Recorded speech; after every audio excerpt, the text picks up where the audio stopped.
상당히 어려웠지 이거. 네. 가는 그래도 좀 괜찮거든. 일단 홈페이지는 권리 개념이 생각보다 복잡하기 때문에 엄밀하게 설명되지 않을 경우 어쩌고저쩌고 하는데, 지금 보면은 얘가 권리에 대해서 얘기를 하려고 한다 이렇게 할 수 있겠지? 근데 아마 우리가 이런 독서 지면서 권리라고 하면은 법적 권리겠지, 맞니? 법적인 권리일 거야. 읽어보면 알겠지만. 그래서 그는 X가 상대방 Y에 대하여 무엇인가에 관한 권리를 갖는다라는 진술이 의미하는 바를 몇 가지 기본 범주들도 살펴서 권리를 이해하려고 했대. 그럼 몇 가지 기본 범주라고 하는 거는 우리가 내용들을 어떻게 한다는 거야. 범주는 여러 가지 내용들을 분류하겠다는 거거든. 내용을 분류해 놓은 범위, 요 정도 보면 돼. 그러니까 여러 가지 기본적인 걸로 나눠가지고 이 권리를 이해해 보려고 한다. 그래서 네 가지를 얘기하지 않지 지금 여기서? 권리의 범주로? 맞아? 그래서 권리자 X와 그 상대방 Y의 지위를 명확히 파악할 수 있다. 그래서 한번 보면 이 권리라는 걸, 그러니까 얘가 지금 파악할 때 그냥 단순히 권리는 무엇이다 이런 식으로 하는 게 아니라 누군가가 누구에게 권리를 갖는다는 거지. 그래서 이 둘의 관계를 봐야 우리가 이 권리라는 걸 알 수 있다 이렇게 얘기하는 거잖아. 그래서 X가 Y가 어떻게 그려줄까? 이렇게 그리면 알 것 같아. 자, Y가 X에게 어떤 의무를 가지고 있어. 맞지? 그러면은 X는 Y한테 이 의무를 이행하라고, 이 의무를 다 하라고 요구할 권리가 있는 거지. 맞지? 그래서 이런 식의 개념이 머릿속에 있어주면 좋아. 어떤 개념이 있어주면 좋냐면은 계약이라고 하는 거, 우리가 식당 가서 음식을 시켜 먹는 것도 계약이거든. 그럼 계약이라고 하는 것도 권리와 의무를 서로 주고받는 거야. 우리가 이런 식으로 생각 잘 안 해보잖아. 맞지? 법에서 굉장히 중요한 거거든. 그래서 내가 오늘 저기 만포 면허기라고 아니? 네. 너 평양냉면 먹어봤니? 아니요. 안 먹어봤어? 맹맹하다고 나는 좀 맛있다고. 아무튼 먹어봤는데 오늘 가서 먹었었대 그거를. 근데 만약에 내가 거기다 이제 13,000원이야 냉면이 저렇게 비싸거든. 평양냉면이 원래 비싸. 그래서 내가 그 사람한테 평양냉면 하나 주세요라고 했어. 그러면 그 사람이 평양냉면을 갖다 주겠지. 그러면은 바로 계약이 성립이 된 거야. 내가 13,000원을 줄 테니까 평양냉면을 너가 줘라. 그럼 나는 얘한테 뭘 요구할 권리가 생겨? 평양냉면 달라고 할 권리가 생기고, 그치? 반대로 저 사람 나한테 평양냉면을 줘야 될 의무가 생기지. 근데 반대로 저 사람만 나한테 주면 돼? 아니, 나도 저 사람한테 돈을 줘야지. 맞아? 그래서 계약이라는 거를, 이런 내가 독서가 뭐라고 그랬어? 인식의 틀, 사고의 틀을 가져가야 된다 그랬잖아. 계약이라는 게 법적으로 권리와 의무를 서로 주고받는 거야. 이걸 조금 더 있어 보이게 얘기하면, 지금 이 지문에 나오지 않지만 채권이라는 말과 채무라는 말로 나와.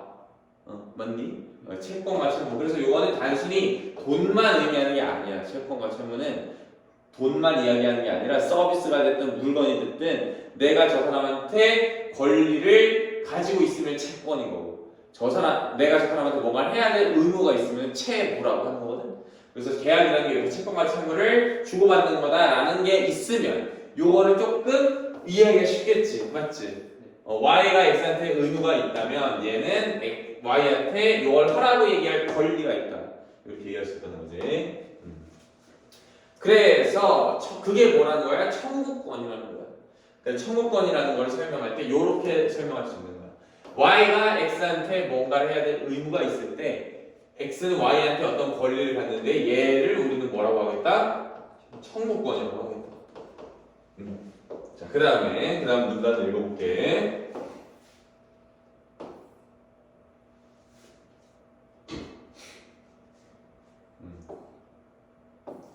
그 다음은 자유권이에요. 자유권은 X가 Y에 대하여 의무가 없다면 X는 Y에 대하여 A를 행하지 않거나 행할 법적 자유가 있다.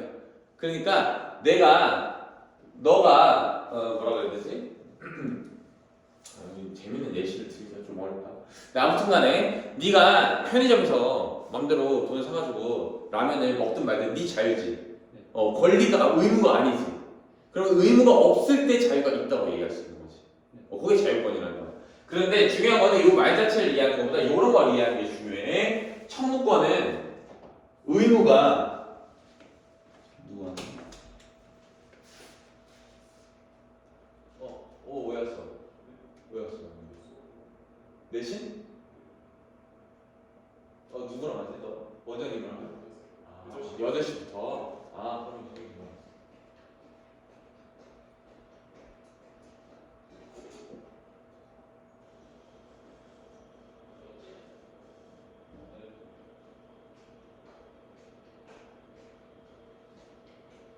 오늘부터 한다 했어?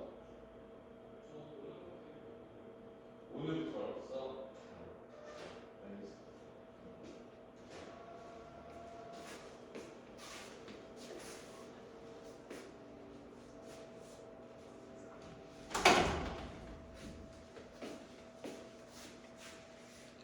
잠깐만.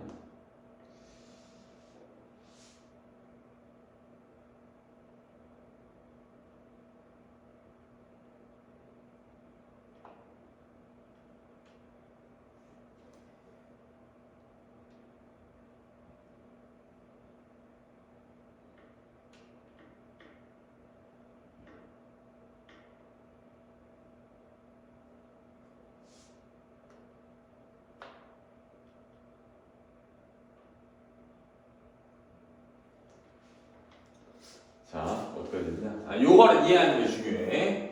보면은 의무가 있으면 상대방이 뭘 갖는 거야? 권리를 갖는 거지. 이걸 뭐라 그래? 청구권이야, 청구권. 그 다음에 의무가 없으면 나는 그거에 대해서 자유를 갖는다. 이게 자유권이지. 요렇게 이해하는 게 중요해. 무슨 얘기인지 알지? 이렇게 이해했니? 여기까지는 잘했어. 그 다음에 셋째, 권능으로서의 권리들. 이는 X가 상대방 Y에 대해서 법적 효과 C를 야기하는 거, 발생시키는 거 정도의 뜻이야. 야기하는 것이 인정된다면 X는 Y에게 효과 C를 처리할 수 있는 법적 권능을 갖는다. 그렇다면 권능이라는 것은 뭐야? 내가 어떤 법적 효과를 만들 수 있으면, 그랬을 때 이 법적 효과는 이런 식으로 이해하면 좋아. 우리가 아까 얘기했듯이 대부분의 법은 권리와 의무로 만들어지는 거 아니야? 그러니까 누군가한테 의무를 부여하거나 누군가한테 권리를 부여하거나 요런 게 뭐야? 권능이야. 됐지? 그러니까 권능으로서의 권리는 뭐 자체? 요거 자체를 조절할 수 있는 게 권능으로서의 권리다. 그렇게 얘기하면 될 것 같아. 그래서 내가 법적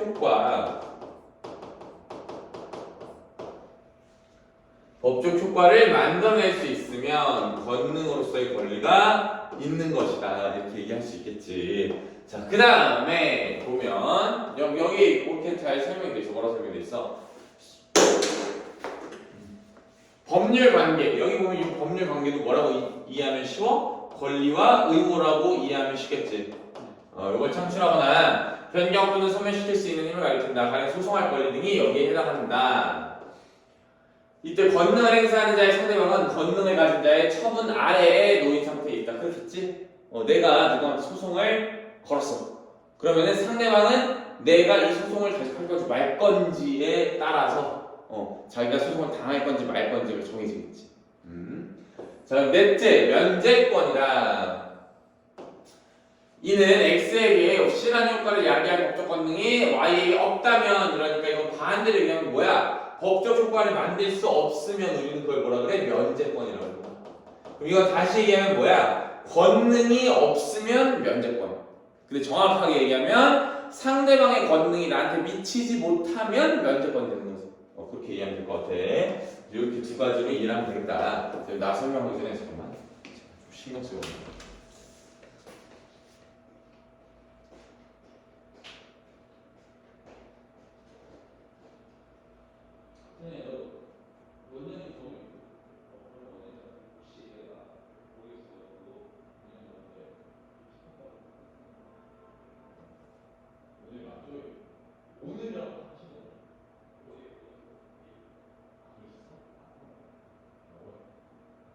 원래 내일부터 계속 시작이야.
다시 보자. 자, 그 다음에 이제 여기가 어렵지. 여기가 일단은 딱 둘로 나누면 이익설과 의사설, 의사설과 이익설 이렇게 두 개로 나누는 건데 각각을 이제 이해를 해야 돼. 의사설의 기본적인 입장은 어떤 사람이 무엇인가에 대하여 권리를 갖는다는 것은 법률관계 속에서 그 무언가와 관련하여 어쩌고저쩌고. 자, 한번 천천히 읽어볼게요. 의사설의 기본적인 입장은 어떤 사람이 무언가에 대하여 권리를 갖는다는 것은. 그러니까 봐봐, 지금 우리가 이 앞에를 읽어줘야 돼. 앞에 읽어보면 어때? 권리의 근본적 성격을 자, 권리의 근본적인 성격을 이렇게 볼 거냐 저렇게 볼 거냐에 따라서 의사설이냐 이익설이냐 이렇게 본다는 거지. 그러니까 우리는 뭐에 집중해야 돼? 그러니까 뭐에 집중해야 되냐고 내가 물어볼 때 뭐라는 건 이런 거야. 법에 뭐라 써있었냐 여기. 법의 권리의 근본적 성격.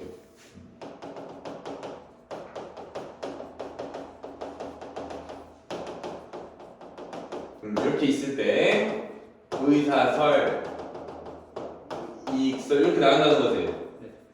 그러면은 뭐에 집중해야 돼? 라고 내가 말할 때는 이거를 파악하는 얘기야. 이거 무슨 얘기인지 알지? 어떤 거에 대해서 입장이 나오는 게 독서니까 요거를 먼저 파악해야 얘네를 제대로 파악할 수가 있어. 그러니까 얘네들은 근본적 성격이라는 게 무슨 뜻이야? 권리라는 게 어떻게 생겨먹은 애냐, 어떻게 출발했느냐, 어떻게 발생했느냐, 어떻게 생겨났느냐 이걸 물어보는 거거든. 의사설은 뭐 때문에 생겨났다는 거야? 권리가 의사에 의해서 선택됐기 때문이다. 그러니까 누군가가 권리를 갖고 있다는 거. 그러니까 독서를 잘하는 애들은 사실 밑에는 안 읽어도 여기만 읽어도 어느 정도 감을 잡아. 왜냐하면 자기가 저 그림이 그려지거든. 그래서 그런 다음에 그리기만 하는 게 아니라 이거 그리는 건 누구나 할 수 있잖아. 그리기만 하는 게 아니라 근본적 성격이라는 게 무슨 뜻일까?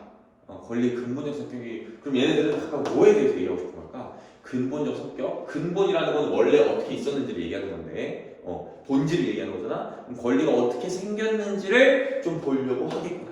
이 정도로 이해할 수 있겠지. 그러면은 이 의사설은 뭘로? 그거를 의사에 의한 선택으로 보는 거예요. 선택. 그러니까 누가 권리를 갖는다는 건 어떤 절대적인 권리를 가진 애가, 권능을 가진 애가 야 너한테 이 권리를 줄게 이렇게 해줬다는 거지. 그래서 권리가 생겼다는 거지. 이익설은 법적으로 보호되는 이익의 관점. 자, 권리라는 게 뭐야? 권리라는 건 뭐야? 우리가 너가 뭔가를 네가 주장할 수 있어, 요구할 수 있어. 이게 권리지.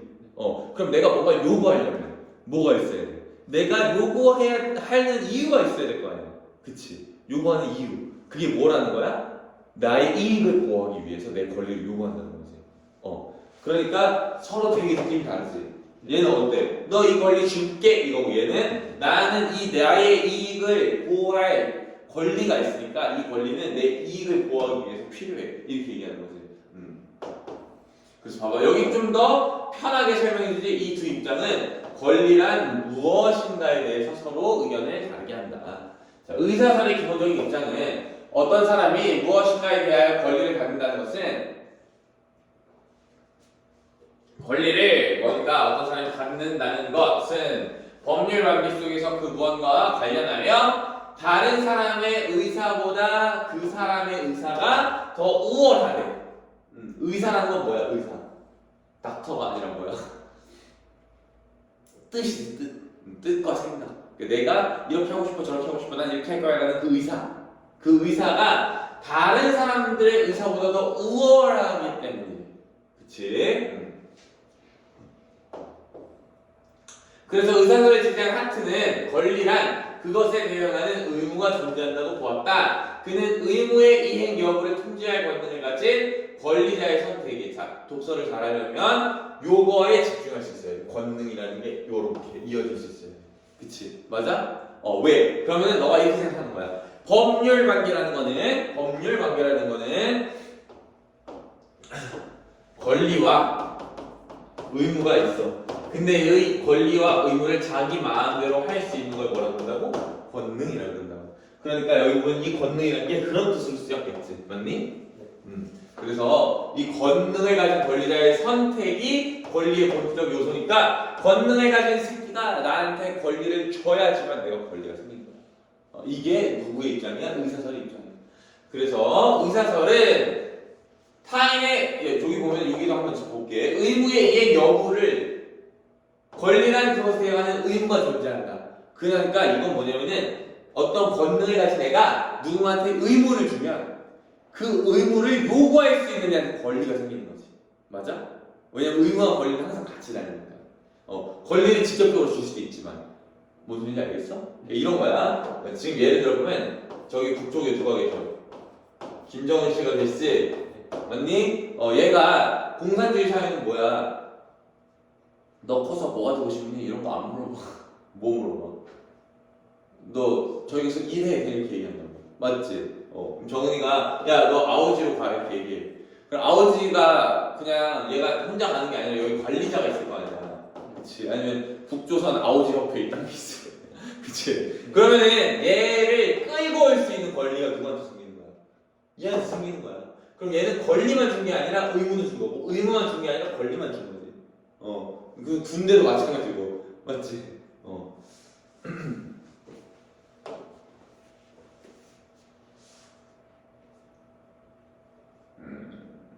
자, 그 얘기야. 자, 그럼 봐봐. 의사설은 타인의 의무 이행 여부와 관련된 권능, 곧 합리적 이성을 가진 자가 아니면 권리자가 되지 못하는 난점이 있대. 자, 그러니까 여기서는 먼저 두 갈식으로 자기가 할 얘기를 먼저 해준 건데, 합리적 이성을 가진 자가 권리자가 될 수 있대. 그러니까 권능을 갖고 있는 사람이 정은이가 권리를 주려면 그 권리를 주려고 하는 애는 뭐가 있어야 된다는 거야? 합리적인 이성이 있어야 된다는 거야.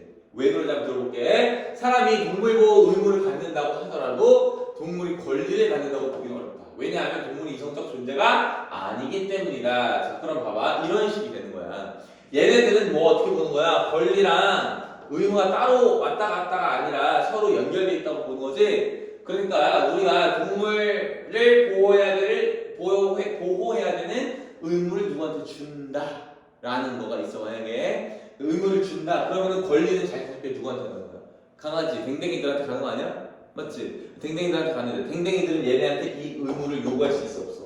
없어. 그러니까 이 논리가 말이 안 되게 되지. 맞지? 그래서 그렇게 이해를 하면 돼. 동물이 이성적 존재가 아니기 때문에 권리를 주장할 수가 없다. 그러니까 그 권리를 권능자가 부여하기도 어렵다. 이렇게 되는 거야. 요런 부분은 요렇게 네가 바로 이해하기 어려웠을 수 있어. 근데 그냥 만약에 수능에서 이런 걸 만나면은 그냥 이게 한계점이구나 이 정도로만 이해하면 되지 사실. 근데 그걸 제대로 이해하려면 요게 깊게 한번 고민해 보면서 내 얘기를 들으면서 고민해 볼 필요가 있다. 자, 의사설은 면제권에 갖는 어떤 사람이 면제권을 포기함으로써 타인의 권능 아래에 놓일 권리, 즉 스스로를 노예와 같은 상태로 만들 권리를 인정해야 하는 상황에 직면한데 왜 그런 거야? 내가 권리를 나 혼자 가질 수 있어? 없어? 없어. 누군가 나한테 반드시 줘야 돼. 그러면은 나한테 권리를 주세요 하고 누구 다리 밑에 기어 들어가야 되는 뜻이지. 그러면은 쟤의 권능이 무조건 나한테 미쳐야지만 내가 권리를 가질 수 있잖아.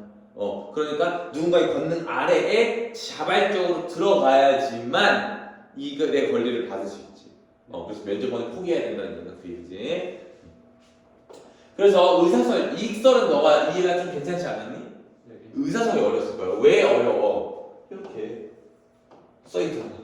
니네가 이해하기 어려웠다는 뜻이야. 너 현대 사람이잖아. 조선 사람 아니잖아. 그치?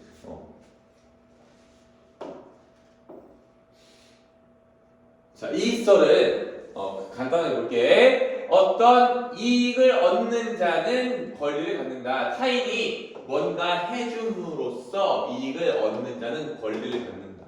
그럼 타인이 누군가한테 뭘 해줄 수 있는 그런 의무가 있다. 이런 게 생각하면 좋아. 의무교육 이런 거. 의무교육. 너희 부모님은 너를 고등학교까지 보내셨잖아. 우리나라는 언제까지 의무교육이냐면 중학교까지 의무교육인 걸로 내가 알고 있거든. 그래서 애를 중학교를 안 보내잖아. 초등학교랑 중학교를. 그럼 부모가 잡혀가. 그럼 뭐야? 여기서 니네가 교육을 의무로 받음으로써 얻는 이익이 너네를 교육하지 않을 자유. 그치. 부모가 우리 애는 학교 안 보내려고 할 수 있지. 그 자유보다 뭐 하는 거야? 크다는 거야. 그러니까 누군가의 자유를 제한할 정도로 넌 그 사람이 권리자가 얻은 이익이 클 때 그게 뭘로 인정이 될 수 있다는 거야? 권리로 인정이 될 수 있다. 이게 뭐의 관점이야? 이익서의 관점이야. 맞니? 네. 여기가 비례. 이익이 타인에게 의무를 부과한다. 의무를 부과한다는 말은 자유를 억압한다는 말이랑 거의 비슷하지. 맞지? 진짜 나는 아직도 막 그 PTSD가 와. 군대 들어온다고. 어제 선생님이 이번 주 월화수에 레슨을 경주여행을 다녀왔거든. 여행 다녀왔는데 여행 갔다가 여러 가지 뭐 이렇게 우리가 사진을 찍은거나 이렇게 이런 거를 모아놓는 박스가 있어. 그래서 거기 박스를 열고 여자친구랑 막 추억 얘기를 했단 말이야, 전화로. 하는데 너가 군대 가기 전날에 나한테 써준 편지도 있어 이러는 거야. 너무 싫어. 그 자유가 억압당하는 기분. 너도 나중에 알게 될 거야 진짜. 별로 알고 싶지 않지. 네. 뺄 수 있으면 빼라. 네. 그렇지. 근데 너 건강하지 않아? 네, 건강. 1급이야. 무조건 1급이야. 눈이 안 좋나? 0.5. 아, 그럼 1급이야. 눈도 그럼 안경 벗어도 대충 보이네. 네. 막 공부하기 좀 힘들 수 있어. 네, 대충. 대충 그래도 안경 없다고 해서 막 장님되고 이런 거 아니잖아. 네, 그건 아니에요. 내가 왜냐면 여기가 0.7이거든. 여기 1점이야. 그래서 여기는 볼 수가 없어. 여기에만 볼 수가 없어. 나는 0.7도 안 껴도 되거든, 안경. 근데 여기가 차이가 많이 나면 좀 어지러울 수 있다 그러더라고. 아무튼. 자, 근데 이 썰은 뭐가 문제야? 수혜자가 권리자가 아닌 경우가 있어. 너가 나중에 너 여자친구 생각해본 적 없다 그랬나? 네. 왜 없지? 네. 남고라 그러고. 그런 건가요? 여자를 만날 기회가 별로 없구나. 중학교는 남녀공학. 중학교 때면 연애를 해. 중학교 때 소꿉장난이지. 아무튼 너가 나중에 여자친구가 생겼어. 대학교 가서. 그래서 여기 뭐라 써있어? 꽃을 배달해달라고. 너가 네 여자친구 이름 뭘로 할까? 여자친이 있어. 그래서 꽃집에다가 뭐 해달라고? 꽃 배달해달라고 해. 너가 그러면 너가 얘가 꽃을 배달할 의무를 가지고 있지. 근데 여기에 대한 권리는 누가 가지고 있어? 너가 가지고 있지. 너가 돈 냈으니까, 맞지? 근데 수혜자는 누구야? 얘지. 맞잖아? 이 의무를 이행하면서 얻는 수혜자는 얘잖아. 그러니까 이렇게 일치하지 않는 것에 대해서 설명이 어렵다. 왜냐면 권리라는 거는 얘가 뭔가 이득을 얻을 때 권리가 생기는 건데 이익이 없잖아, 지금 얘는. 돈만 썼지. 이익이 있지 왜 없어? 사람을 주겠지. 근데 그래서 지금 요건 얘기하지 않고 있다고. 무슨 얘기인지 알겠지? 꽃을 얘한테 주는 게 아닌데도 얘가 권리를 가지고 있어. 다시 바꿔 말하면 얘가 이익을 얻는 게 아닌데도 얘가 권리를 가지고 있어. 이런 거를 설명하기가 어렵다라는 거죠. 그 다음에 이 두 개가 상충할 때 그거는 어느 것이 더 우세한지 측정이 쉽지 않다. 예를 들면 이런 거야. 내가 아까 의무교육 얘기했지. 근데 만약에 어떤 애가 할머니랑 둘이 사는데 할머니는 몸이 아프셔. 얘 중학생이야. 그래서 얘가 지금 학교 다니는 형편이 아니야. 어떻게든 무슨 일이라도 해가지고 그걸 해야 돼. 할머니를 조금 밥이라도 먹여야 되고 막 이래. 생계를 어떻게든 해야 돼. 그럼 얘가 지금 학교 가는 이익이 더 중요해? 그거 알 수가 없다는 거지. 그렇게 상충될 때. 무슨 얘기인지 알겠지? 자, 그 다음에 2번은 어떻게 했더라? 2번 한번 볼까? 네. 기억을 설명한 내용으로. 기억 뭐야? 어디서 있어? 의무가 있다면 의무를 청구할 수 있다. 이렇게 나오는 건 청구권에 대한 설명이네. 자, 그러면 하트는 누구야? 의사설 아니야? 라즈는 이익설이고, X가 권능을 행사할 수 없다고 판단되면 X는 권리자의 지위를 가지고 있지 않다. X가 권능을 행사할 수 없으면 권리자의 지위를 가지고 있지 않지. 하트 입장에서. 왜? 권능을 가지고 있는 애가 권리자인 거잖아. 맞지 않아? 그 다음에 하트가 x가 y에 대한 의무 이행 요청을 포기한다면 x는 자신의 권능을 부정하는 것이다 이렇게 써있어. 그렇게 써있는데 자 요런 게 중요해요. 요게 요 말 하나 가지고 바꾼 거거든. 정확하게 설명하면 뭐 해설에 써있는 거랑 내가 좀 다르게 설명을 하면은 x가 y에 대해서 의무 이행 요청을 포기해. 그러면 너 나한테 의무 안 해도 돼 이렇게 얘기하는 거지. 그렇게 얘기했을 때 x가 권능을 부정한 게 아니라 뭐를 그냥 포기한 거야? 권리를 포기한 거 아니야? 맞지? 권능이 그러니까 읽을 때 요런 게 중요해. 권능이 권리보다 상위라는 거. 왜? 권능은 권리와 의무를 만드는 게 권능이잖아. 그러면 의무 이행 요청을 포기하는 것도 권능을 사용하는 거 아니야? 의무랑 권리를 조정하는 거니까. 맞지? 그렇게 이해해야 돼. 그래서 요런 게 중요해. 이렇게 개념 설명하는 데서 법이나 철학이나 좀 어려운 말인데 층리라는 말이 있고 조금 쉽게 얘기하면은 단계. 조금 요 사이에 어려운 말을 하면은 요런 단어도 있어. 층리, 위계, 단계. 무슨 느낌인지 알겠어? 개념들끼리 요걸 파악하는 게 중요해. 왜냐면 이런 걸로 문제를 잘 만들 수 있어. 느낌이 오지? 권능 권리 한 글자 차이인데 너가 그냥 이렇게 읽고 이렇게 할 수 있잖아. 근데 요거를 잘 파악해서 권능이 권리보다 윗단계의 개념이라는 걸 너가 이해하고 있으면 좀 더 집중해 볼 수 있겠지. 그 다음 몇 번 선정해야 되는지. 저 5번. 5번. X의 이익이 Y에게 의무를 부과할 만큼 중요한 5번 아니야? 저 3번. 3번에 있어서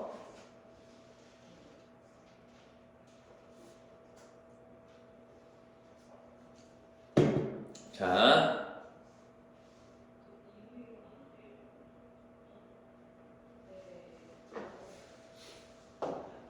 X가 권리자라면 X는 Y의 의무 이행을 면제할 수 있다. 그치? 자, 하트 입장에서 권리자는 무슨 뜻이야? 뭐가 있는 사람? 권능이 있는 사람 아니야? 네. 그럼 의무 이행 면제해 줄 수 있잖아. 권능이 있으면. 맞지? 네. 됐어? 됐어요. 그럼 요거 하고 그 다음에 너가 아마 나한테 설명을 한번 듣긴 했었을 지문인데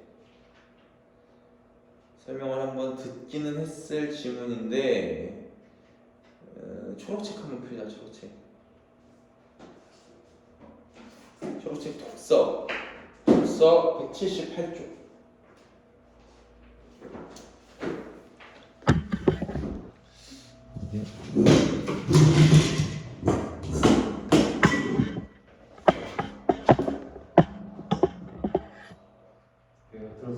들었었지?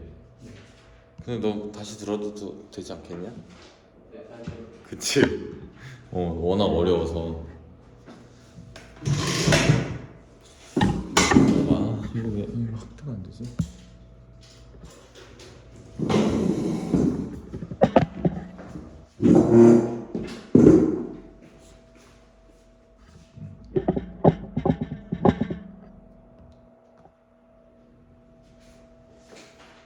육강 178조. 자, 보자.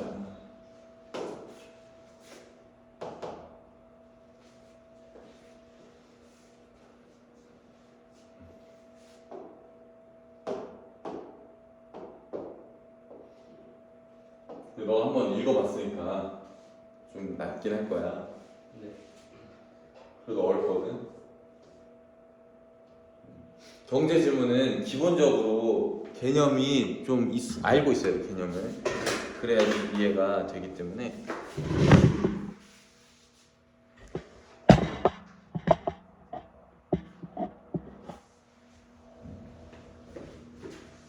볼게. 가정에서 수입과 앞부분은 근데 애들이 잘 기억 못하다고 설명하면 들었어. 다시 천천히 설명할게. 가정에서 수입과 지출을 관리하기 위해 가계부를 쓰듯이 국가도 외국가의 교육에 따라 수입과 지출을 관리하기 위해서 통계를 작성한다. 통계에 대한 얘기 하려나 보다. 어렵지 않아. 수입과 지출을 관리한다 했으니까. 수입은 돈을 버는 거고 지출은 돈을 쓰는 거지. 일정 기간 동안 한 국가의 거주자와 비거주자 간의 상품, 서비스 및 자본 등 모든 경제적 거래를 종합하여 기록한 통계가 국제 수지표이다. 자, 그러면은 경제적인 거래를 기록을 하는데 한 국가의 경제적 거래를 기록하는 게 뭐야? 국제 수지표야. 맞지? 그러면 봐봐, 요런 게 중요해. 뭐 어떤 게 중요하냐면은 우리가 일단 요거는 너가 어떤 느낌으로 좀 나한테 지금 집중했으면 좋겠냐면은 개념 자체를 공부한다. 알겠지? 경제의 시간이라고 생각해 그냥. 그래서 경제적 거래를 국제 수지표라고 하는데 우리가 앞서서 지금 국제 수지표라는 걸 설명하기 전에 너네 뭐 한 가게라고 하면 집이지 집. 맞아? 네. 알아? 집안의 지출과 수입을 기록하는 거를 이렇게 가계부라고 하면 나라에서도 이런 걸 쓴다 그랬지. 그럼 우리가 이런 거 생각해 봐야 돼. 나라에서 돈을 번다라고 했을 때 보통 우리가 뭘 생각할 수 있겠어? 수입 수출 아니야? 그러면은 수출이 있고 우리가 수입이 있잖아. 그러면 수출은 뭐야? 외국에다가 해외에다가 물건을 주고 돈을 받는 거. 이게 수출이고. 그 다음에 돈을 주고 물건을 받는 게 수입이지. 그러면은 뭐가 돈을 쓴 거, 뭐가 돈을 번 거야? 수입이 돈을 쓴 거지. 그러니까 이게 뭐가 돼? 지출. 얘는 수입이 돼. 헷갈리지 말라고. 지금 짚은 거 알겠지? 그러니까 상식적으로 생각하면 되는데 애들이 막상 경제 질문을 만나면 상식적으로 잘 생각을 못해. 그래가지고 수입이 돈을 쓰는 거고 물건을 사는 거니까 수출이 돈을 버는 거다. 물건을 파는 거니까. 그치? 그래서 이런 걸 기록하는 게 국제 수지표래. 근데 이 국제 수지표는 세 가지로 나누는데 요 밑에는 여기는 그냥 국제통화기금이라는 데서 이렇게 기준을 여러 가지 작성한다 이렇게 얘기하는 거야. 넘어가서 보면 국제 수지표는 상품 및 서비스 등을 수출한 금액에서 수입한 금액을 차감한 경상수지와, 그러니까 경상수지 쉽게 얘기하면 상업적인 수지라고 보면 돼. 실제 물건이 왔다 갔다 하는 거, 서비스가 왔다 갔다 하는 거, 요게 경상수지야. 무슨 얘기 알겠어? 그러니까 우리가 다른 거랑 비교를 좀 해볼게. 이것만 보면 이해가 안 되니까. 요런 게 경상수지라는 게 있고, 그 다음에 자본의 이전은 옮겨간다는 뜻이거든. 자본이 옮겨간 것을 기록하는 자본수지가 있대. 자본수지. 그 다음에 거주자와 비거주자 간의 금융거래를 기록하는 금융계정으로 분류를 하는데 세 가지가 있는 거지. 기억이 슬슬 나니? 어떠니? 잘 안 나니? 아직 안 나오고. 그럼 됐어. 천천히 설명할게. 나는 애들이 자세히 알고 있는데 자세히 설명하는 게 좀 싫더라고. 오히려 모르는 때 그래서 아무튼 너가 모르면 됐어. 자세히 설명해 줄 테니까. 경상수지가 있고 자본 이전이 있고 그 다음에 금융거래가 있다.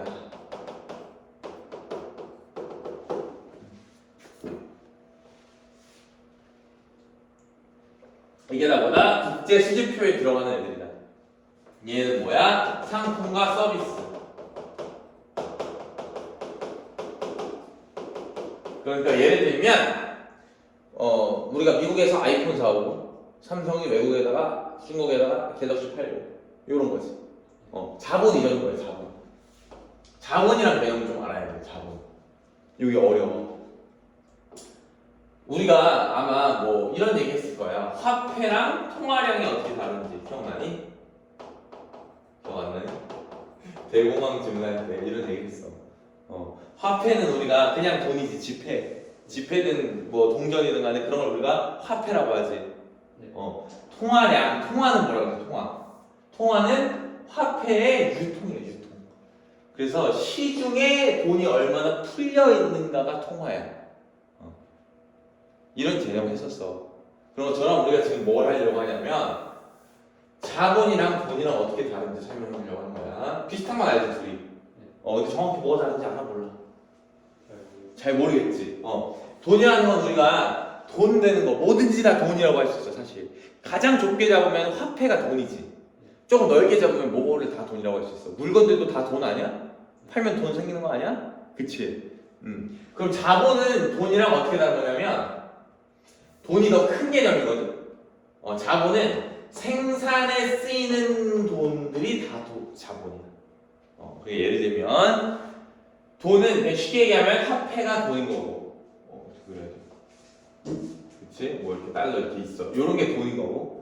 자본은 뭐냐면은 생산이라는 게 뭔데? 돈을 버는 거 아니야? 돈을 벌거나 아니면 물건을 만드는 거. 이게 생산 아니야? 그러니까 예를 들어서 공장 그 자체 이거는 돈이 아니라 자본인 거지. 돈도 돈이지만 무슨 얘기 알겠어? 그러니까 이런 식으로 하는 건데 너 만약에 아파트야. 아파트를 한 채를 사. 너 그냥 거기서 살아. 그럼 그건 자본이 아니야. 자본이 아니야. 근데 만약에 네가 아파트에 들어가서 네가 안 살고 세를 놔가지고 그걸로 돈을 벌어. 그럼 너한테 자산이 되는 거지. 이해돼? 물론 뭐 이해 쉽게 하기 위해서 하는 말이야. 진짜 뭐 면밀한 경제학이라기보다는 무슨 얘기인지 알겠지. 그러니까 너가 뭘 생각하는 거냐면 지금 구구절절 얘기했지만 포인트만 얘기하면은 자본이라는 말이 나오잖아 경제 질문에서. 그럼 돈이랑 어떤 측면에서 다르다? 얘는 생산하는 데 쓰인다. 다르게 말하면 생산 수단이 자본이다 이렇게 생각하면 돼. 알겠어? 자본은 생산 수단이야. 그러니까 그냥 물건이 왔다 갔다 한 거랑 자본이 옮겨간 건 다르지. 회사 자체가 옮겨간 거, 공장 자체가 옮겨간 거, 이게 자본이잖아. 무슨 느낌인지 알겠지? 자, 그다음에 금융 거래는 뭐야? 금융은 제일 쉽게 생각하면 뭐가 금융이야? 주식 아니야? 우리나라 사람이 외국 주식을 사. 그 금융 거래 아니야? 그걸 금융 계정이라고 하는데 그걸 기록하는 거야. 무슨 얘기인지 알겠지? 어쨌든 국제 수지표는 뭐가 본질이야? 국제 수지표는 뭐가 본질이냐면 우리가 얼마나 돈을 썼고 얼마나 돈을 벌었는지 그걸 해가지고 계산해보는 게 국제 수지표지. 근데 그걸 또 세분화해서 물건 왔다 갔다 한 거 그걸 경상수지. 자본이 왔다 갔다 한 거 그거를 자본수지. 그 다음에 주식이나 채권이나 이런 금융이 왔다 갔다 하는 거 요걸 뭐라 그래? 금융거래, 금융계정 이렇게 나누는 거야. 세 개로. 됐지? 그러면은 여기서 예측하기가 한번 들어가야 돼. 예측하기. 어떻게 예측하기가 들어가야 돼? 얘가 요거를 하나씩 다 설명을 하려나? 처음에 그 선생님 좀 들지 않아? 네. 그치. 나도 처음에 그렇게 읽었어. 근데 아니더라고. 아니고 얘는 요거에 대해서 얘기하려고 하더라고. 보면 금융계정에서는 거주자가 해외의 주식 채권 등에 투자한 금액을 자산으로, 비거주자가 국내 주식 채권 등에 투자한 금액을 부채로 기록한다. 자, 그러면 요 글을 좀, 요 문장을 이해하려면 네가 뭐가 있어야 되냐면 자산이랑 부채가 어떻게 느낌이 다른지가 있어야지. 자산은 뭐야? 근데 내가 가지고 있는 돈이 다 자산 아니야? 부채는 뭐야? 빚 아니야, 빚? 이게 아니라 그치? 빚이잖아, 빚. 그러면 봐봐. 우리나라 사람이 거주자가 라는 말은 우리나라 사람이라고 생각하면 되겠지. 쉽게 생각해서 우리나라 사람이 미국의 주식 채권에 투자했어. 그걸 자산으로 보는데. 그럼 요것도 그림을 한번 그려볼게. 우리나라 사람이, 한국 사람이 미국에다가 투자를 했어. 그럼 주식 투자라고 쳐보자. 투자는 여러 가지가 있잖아, 그치? 근데 주식 투자라고 해보면은 우리가 얘한테 일단 뭘 줘야 되는 거야? 돈을 줘야지. 맞아?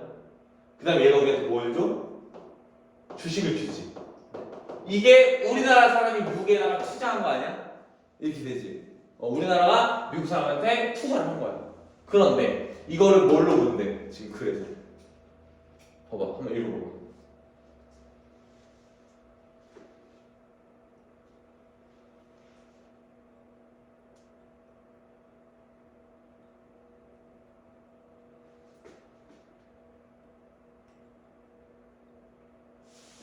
놓쳤어? 천천히 읽어봐봐.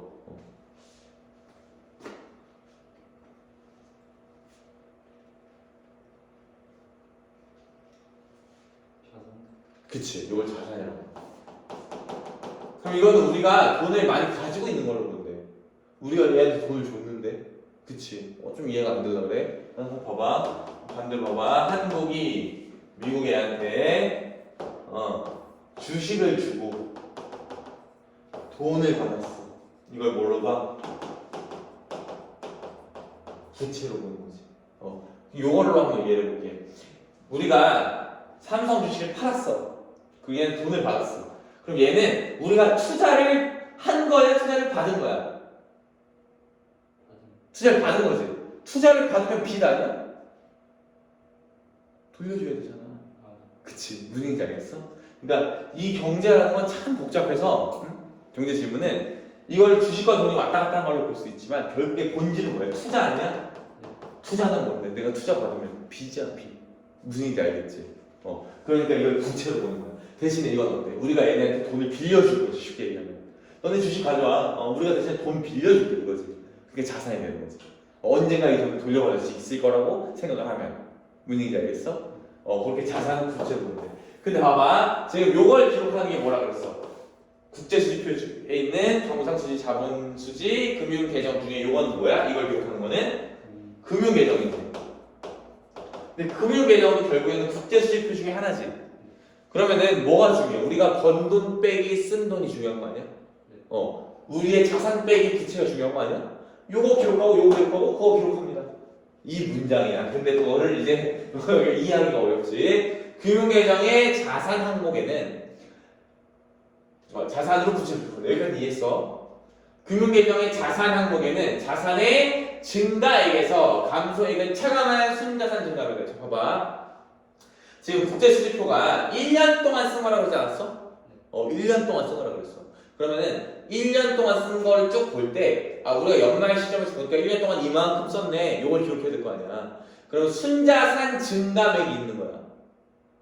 그러니까 자산을 애들이 막 팔고 사고 막 맘대로 했을 거 아니야. 우리나라 외국 주식을 사고 팔고 했을 거 아니야. 그럼 우리나라가 외국 주식을 사면 그건 자산이 증가하는 거지. 그 주식을 원래 가지고 있던 걸 팔면 자산이 감소하는 거지.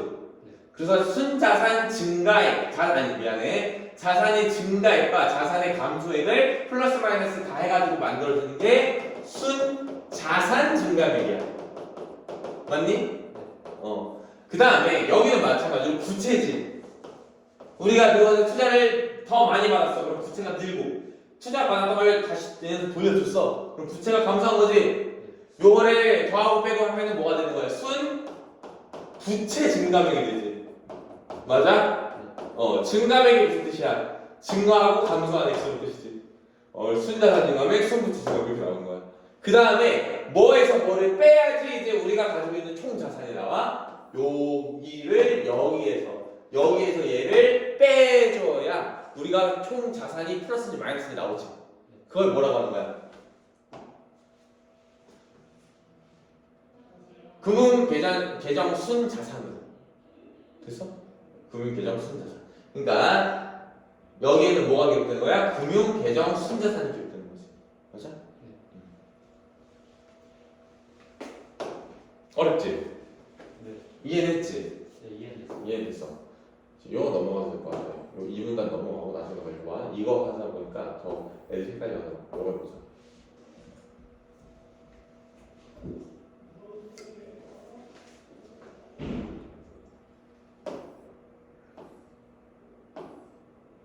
이거 꼭 읽어봐야 되는데 문제는 나오니까. 자, 그럼 요 글은 지금 어떻게 지금 구조가 되어 있냐면 처음에 우리한테 마치 뭘 설명해 줄 것처럼 얘기했어. 국제수지표를 설명해 줄 것처럼 얘기하지 않았어? 근데 여기에 뭐가 있다고? 경상수지, 자본수지, 금융계정이 있다고. 근데 1문단을 읽어보면 알겠지만 1문단인지 2문단인지 읽어보면 알겠지만 얘가 별로 중요하지 않고 얘가 무진장 중요해. 맞지? 여기만 설명해주고 좀 끝내지. 그 다음에 내가 스킵한 문단은 이거에 대해서 조금 더 자세하게 설명해 주는 거거든.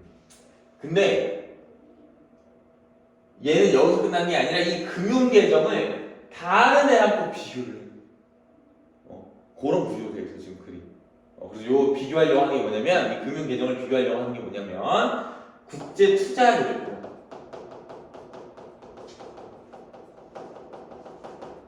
요걸 비교하려고 해.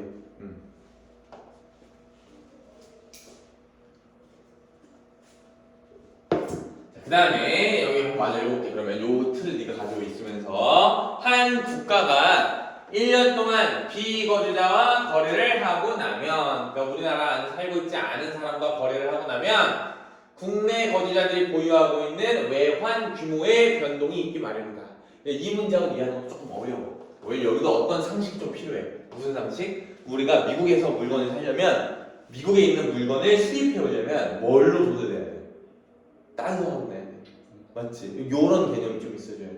그러니까 다른 나라랑 거래를 하면 당연히 외환 규모가 외국의 화폐를 우리가 가지고 있는 그 비율이 규모가 바뀌겠지. 외환 규모의 변동이 있다. 여기도 그다음에 내가 한 가지 좀 상식을 주자면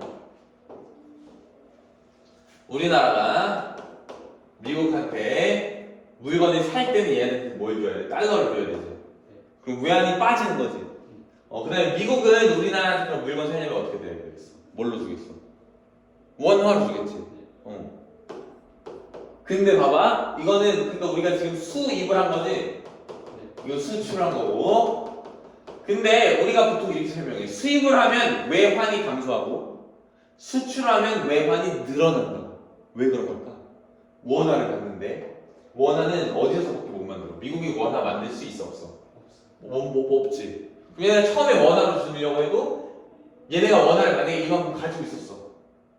그러면은 이 원화 애초에 어디서 온 거야? 우리한테 온 거지. 뭐 받고? 우리가 달러를 받고. 다시 좀 쉽게 설명하면 만약에 미국에 원화가 단 한 장도 없어. 그럼 얘가 이걸로 수입을 하려면 미국 입장에서 우리나라에서 물건을 사려면 원화로 내야 되는데 처음에 얘네가 뭘 주겠어? 달러를 주고 원화를 받은 다음에 이걸로 주겠지. 그러니까 외환이 느는 거야. 이해되지? 왜냐면은 원화는 누구만 생산할 수 있으니까 한국은행만 만들 수 있으니까. 됐지? 달러도 마찬가지고. 그래서 이렇게 보면은 수출은 뭐가 돼? 수출은 외환 증가, 수입은 외환 감소. 그럼 이걸 조금 더 확장시켜 보면 수출 수입은 물건이 왔다 갔다 하는 거잖아. 미국 주식을 살 때 뭘로 줘야 돼? 달러. 그치? 우리나라 주식을 미국 애들이 사려면 원화로 사야 되는 거야. 그럼 거기서도 똑같이 되는 거지. 이해돼? 자, 아무튼 간에 이렇게 외환 규모 변동이 있다. 이 변동은 나라 전체로 보면 대외 지급 능력의 변동을 가져온다. 대외 지급 능력. 자, 외국을 대상으로 하는 지급 능력. 그러니까 외국한테 돈을 우리가 빌리기도 했을 거고, 그치? 외국한테 돈을 줘야 되는 경우가 있을 거란 말이야. 그때 우리가 턱턱 줄 수 있으려면 우리나라가 쌓아두고 있는 외환이 많아야 되지. 외환을 많이 가지고 있을수록 대외 지급 능력이 좋은 거야. 이해돼? 그래서 1년 동안 발생한 거래를 기록하는 국제 수지표와는 달리 뭐뭐뭐뭐뭐한 것을 국제 투자 지수표라고 한다. 설명해 주네. 그러면은 이렇게 읽어내는 거야. 좀 어려운데 아까 여기까지 너가 문장을 여기까지 읽게 되잖아. 그럼 머릿속에 이 구조가 생겨야 되는 거야. 그치? 지금 정확히 얘기하면 얘랑, 그치? 더 가다 보면 이제 얘랑만 비교를 하긴 하는데 어쨌든 얘가 여기에 속하는 거니까 지금 얘와는 달리 뭐뭐뭐한 것을 이거라고 한다. 지금 이 얘기잖아. 맞지? 그러면은 국제수지표와는 달리인데 국제수지표랑 뭐가 다른지 지금 보겠다는 거지. 요거가 다르다는 거야. 그러면은 국제투자지표가 가지고 있지 않은 특성인 거지. 맞아? 무슨 얘기인지 알겠어 지금? 그러면은 우리는 예측을 하면서 읽는다는 게 이런 거야. 1년 동안이 다른 건지 거래를 기록한다는 게 다른 건지 그렇지 않겠어? 무슨 느낌인지 알겠어? 그런 식으로 생각을 해봐야 되는데 아마 요거가 가장 다를 수 있겠지. 너가 느낌상 다르려면. 자, 아무튼 간에 1년 동안 발생한 거래를 기록하는데 얘는 뭐야? 국제투자지표는 연말 시점에서 써있네. 얘는 1년 동안 쭉 쌓인 거를 보여주는 거고 연말 시점에서 딱 정리해서 주는 게 뭐야? 국제투자 대조표다. 이렇게 얘기를 하는 거야. 한번 볼게. 연말 시점에서 국내 거주자가 해외에 보유한 대외 금융 자산과 비거주자에게 지불해야 하는 대외 금융 부채.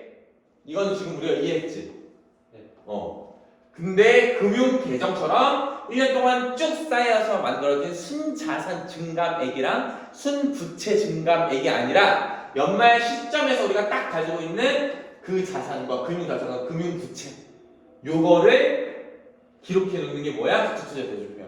근데 아까도 얘기했지만 자산이랑 부채가 있으면 우린 뭐도 기록하고 싶어. 이것 빼기 이것도 기록하고 싶지. 그래서 대외금융자산에서 대외금융부채를 차감한 뺀 순대외금융자산의 잔액을 보여주는 것이 국제투자대조표야. 됐니? 그러니까 우리는 여기서 요약을 하면 뭘 알아야 되는 거야? 아, 얘는 뭐야? 국제수지표는 1년 동안은 쭉 쌓이는 거고 쌓아서 기록을 하는 거고. 이게 예를 들면 너가 상상을 해보면 좋아. 왜냐면 어쨌든 이 독서 지문이라는 건 이 세상을 담고 있는 거거든. 그럼 그냥 어디서 이 개념이 뚝 떨어진 게 아니라 실제 사람들이 국제투자대조표도 쓰고, 그다음에 국제수지표도 쓰고 금융개념도 쓰니까 이런 글이 나오는 거 아니야? 그럼 실제로 어떻게 쓸까를 생각해봐. 1년 동안 쓴대. 그러면 2023년에, 2022년에 1월에 우리가 수출은 이만큼 했고 수입은 이만큼 했어. 그래서 플러스 마이너스야. 이걸 쓰겠지.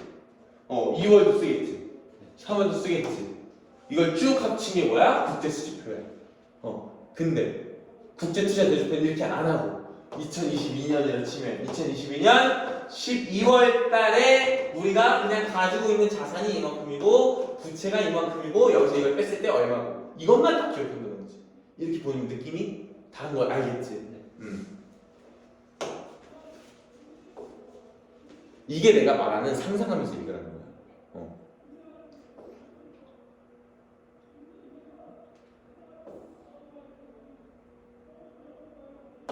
그래서 일반적으로 순대외 금융자산이 증가하는 경우에 그 나라의 대외지급 능력이 개선되었다고 한다. 자, 그럼 봐봐. 여기에서부터 이제 어디에 집중해야 되냐면 용어에 집중해야 돼. 자, 여기 순대외 금융자산은 뭐에서 사용하는 용어야? 국제투자대조표에서 쓰는 용어 아니야? 국제수지표에서. 그러니까 금융계정에서는 어떤 용어를 썼어? 금융계정 순자산이라는 용어를 썼어. 그러니까 이게 만약 헷갈리잖아? 그럼 나는 이런 식으로 했어.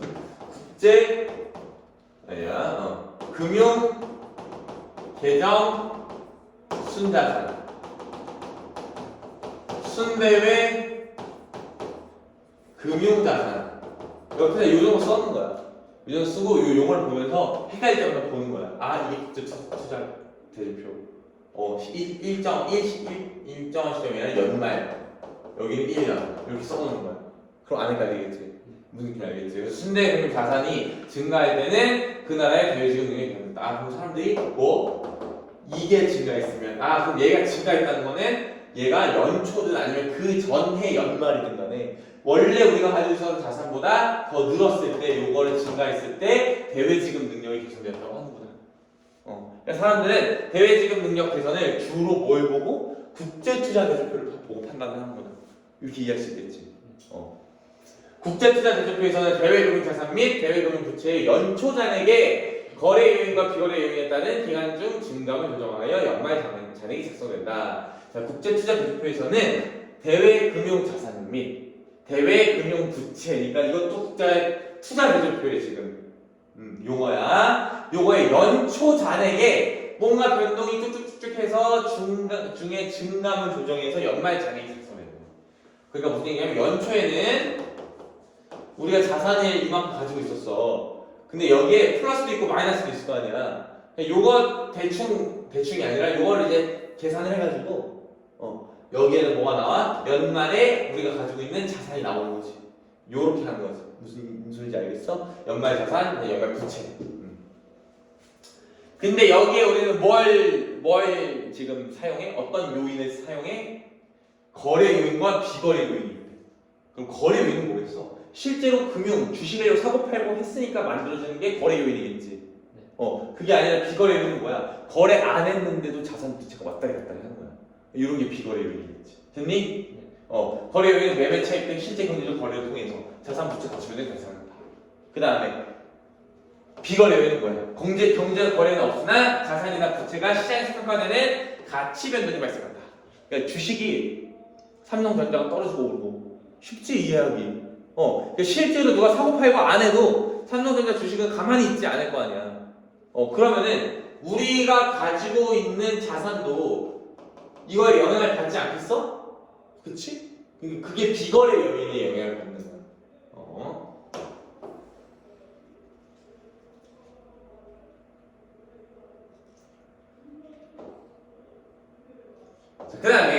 국제 투자 대조표는 국제 수지표와 마찬가지로 특정 통화 원 하면 원, 달러 하면 달러 딱 기준으로 작성을 한대. 그래서 기준 통화 이외의 통화로 표시된 자산과 부채에서는 기준 통화에 대한 가치인 환율 변동에 따라 자 그럼 봐봐 우리나라에서 국제 수지표를 써.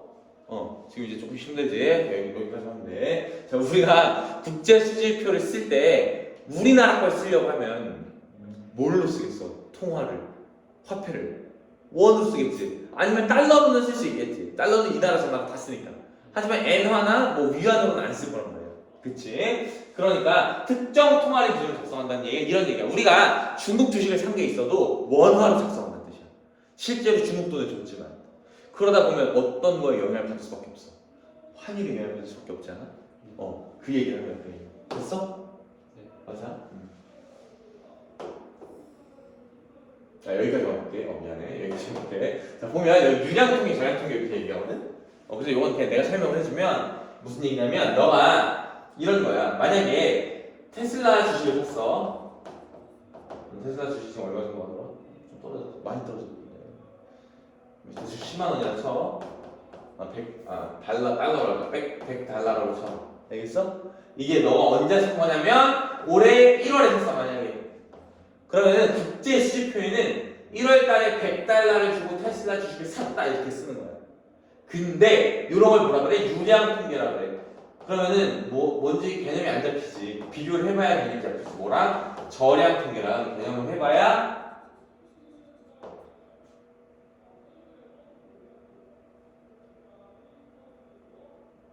대박.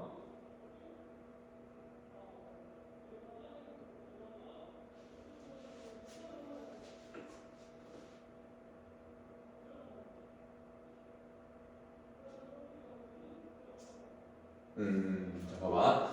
이렇게 쓴다는 거야. 근데 이거를 이제 연말에 국제 투자 대조표 했을 때, 국제 수지표 했을 때 1년 동안을 쭉 한 거는 1월에 백화점 샀다 쓰면 되지. 근데 국제 투자 대조표 했을 때는 어떻게 써? 테슬라가 지금 가치에 따라 쓰는 거야. 지금 가치가 150달러야. 그럼 150달러로 측정한다는 거야. 이게 뭐야? 저량 통계야. 이해돼? 그래서 유량 통계, 저량 통계 요 차이가 있다. 지금 보면은 그냥 지금 계속 국제 투자 대조표에 대해서 쭉 설명하는 거야. 그러면서 금융 계정이랑 뭐가 다른지 이해되니? 그러니까 요 구조가 정확하지. 요 구조. 요게 이 그래프 구조야 지금. 내용은 어렵지만 뭐가 다른지. 뭐 1년이냐, 아니면은 특정 연말 시점이냐, 아니면 유량 통계냐, 저량 통계냐 이런 차이를 얘기해 주는 거야. 그 다음에 마지막에 보면 좀 허무해. 안 허무할 수도 있는데. 결국 얘가 하고 싶었던 얘기가 마지막 문단에 계속 나오잖아. 얘가 하고 싶었던 얘기는 뭐냐면은 나라의 대외 지급 능력이 무지 중요하다는 거야. 왜냐면 그래야지 나라가 경제적으로 허덕이질 않거든. 외환을 많이 가지고 있어야. 근데 옛날에는 우리가 어떻게 생각했어? 물건을 많이 팔고 수입을 조금 하면은 돈이 많이 쌓이니까 그것만 하면 좋다고 생각했는데 그게 아니라 뭐도 중요하다는 거야. 지금 우리 계속 뭐 얘기했어? 투자 얘기 안 했어? 금융계정이랑 국제 투자 대조표 얘기한 거 아니야? 그러니까 실물 거래만이 아니라 투자도 잘해야 나라의 경쟁력이 좋아진다 이 얘기를 하는 거야. 그래서 마지막에 보면은 경상수지가 아무리 흑자여도 플러스여도 흑자 적자는 알아? 경상수지가 아무리 플러스여도 투자를 족같이 해버리면 어떻게 된다는 거야? 마이너스 전체적인 대외지급 능력은 마이너스가 될 수 있다는 거야. 이해돼? 반면에 경상수지가 조금 적자여도 투자를 잘하면 메꿀 수 있다는 거야. 이런 식의 얘기를 하는 거예요. 그러려고 너네한테 이런 식으로 다시 거꾸로 따라보면 경상수지뿐만 아니라 금융거래가 되게 중요하다. 나라의 대외지급 능력을 얘기할 때. 근데 대외지급 능력을 우리가 평가할 때는 보통 뭘 보냐면 국제투자 대조표를 봐. 알겠어? 근데 국제투자 대조표만 이해하기는 좀 어렵고 너네가 국제투자 대조표를 이해하려면 금융계정을 먼저 좀 이해해줬으면 좋겠어. 근데 금융계정은 국제수지표에 들어가 있어. 그러면 국제수지표에 대해서 먼저 설명해줄게. 이렇게 돼 있는 거야. 무슨 얘기인지 알겠지? 독서라는 게 재밌어. 너가 글을 재미없지? 재밌긴 뭐가 재밌어? 독서라는 게 너가 글을 써보면 알아. 너가 만약에 누구한테 뭔가를 설명한다고 생각해봐. 그럼 어떤 사고 과정이 머릿속에 있냐면 너가 설명하고 싶은 건 이거야. 근데 얘가 이걸 알려면 이걸 알아야 될 것 같아. 이걸 알려면 얘랑 같이 알면 좋을 것 같아. 이런 생각이 들지 않겠어? 그럼 글을 어디서부터 쓸 것 같아? 여기서부터 쓰겠지 당연히. 무슨 얘기인지 알겠어? 그러니까 따라가야 돼 필자를 독서를 할 때는.